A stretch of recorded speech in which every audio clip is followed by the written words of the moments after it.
Hi everyone. Today we will learn how to upload data in Power BI. You have already seen my previous videos and now you can understand how we can install Power BI, how we can upgrade, and now we will understand how we can upload data.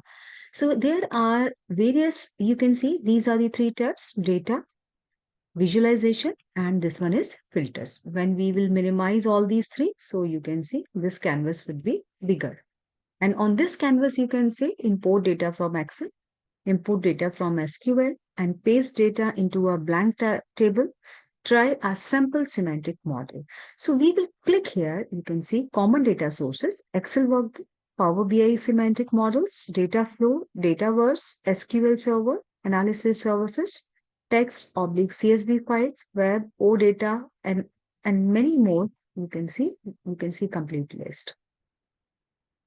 You can see this is the entire list how this Power BI you can import any sort of data. All these categories are even GitHub, right? I had already making number of videos on GitHub also, how we can import data from GitHub and how we can access GitHub and other various sort of, right. In fact, you can collect data from this one is the Hadoop file also. You can run Microsoft Exchange also. So but in the simplification in this file in this video, what we will do, simply we will run this Excel workbook. And here is in this Excel book is independent t test, and let me open this file. And you can see moment it is going to open, I will press here sheet 1. And moment I will press sheet 1, you can see these are the columns in my file. In the first, because I have run previously also, I have used this file, but not in Power BI, in Excel and other softwares. So here is independent unpaired sample t-test, that is minor. Here is these are the coal mines. So total number of coal mines are 44 in my data set. And then is mine. Mine is there is the one and two. That means two category mines. One is owned by owner of the number one. One means this one is the we had this is the categorical data, and we had given this one means private owned mines and two is government owned mines. We just want to check what is the output. When the private owned mines they are giving more output, or those are the government owned mines they are giving more output. So this is the file we had upload. Now we will load this file, and now you can see this file is loading.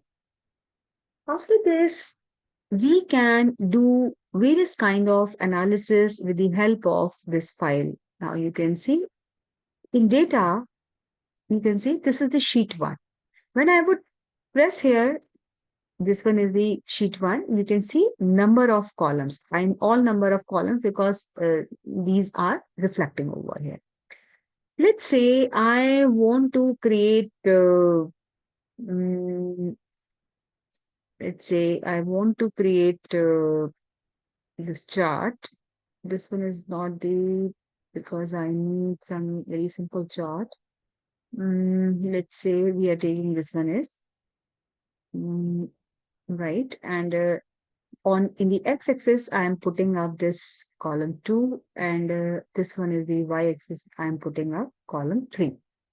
So now you can see column 2 and column 3, because you have seen in the column 2 what we have. These are the number of mines. I said one mine number 2 means one is owned by private people, two is owned by government people. And on the y-axis, you have seen count of column 3. I mean total number of the total. What is the total?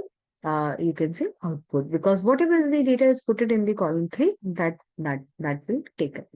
So I'm sure this would be helpful. And in the next video, we will discuss so many kinds of visualization with the help of Power BI, and we will use different kinds of data. So thank you. Stay tuned. Keep watching.